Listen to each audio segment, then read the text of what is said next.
Hello, my name is Martin Grayson, the author of The View from the First Chair, a book about how to litigate, how to think like a lawyer.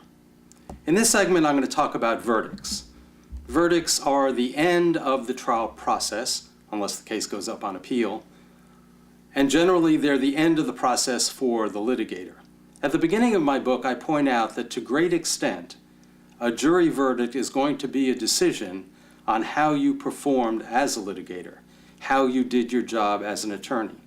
From the very beginning, your preparation, your examination of witnesses, your discovery, your deposition techniques, and of course how you prepare your case for trial. The verdict then is going to be a decision on how you performed.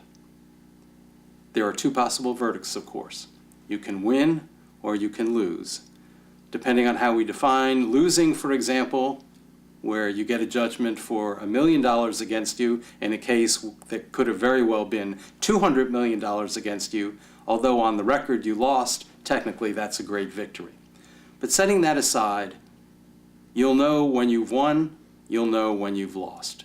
You may have lost for two different reasons. First, you may have been ill-prepared. You should never let that happen, needless to say. Second, you may not be as persuasive as you should have been. And again, there are techniques you can use, there's consideration you can give before the fact and in your trial preparation that will help you be persuasive to that jury. Beyond that, there is a third reason, and this is one you should always bear in mind. The law and the facts of any particular case may be against you, and more particularly against your client. You must remember that though you are entrusted with the trial and the prosecution of the defense or the prosecution for the plaintiff, you did not create the facts of the case. You did not do anything actively. You did not observe anything at the time it was happening. You did not create the circumstances that led to the courtroom in which you will be trying your case. You are simply there to facilitate the resolution of that dispute for your client.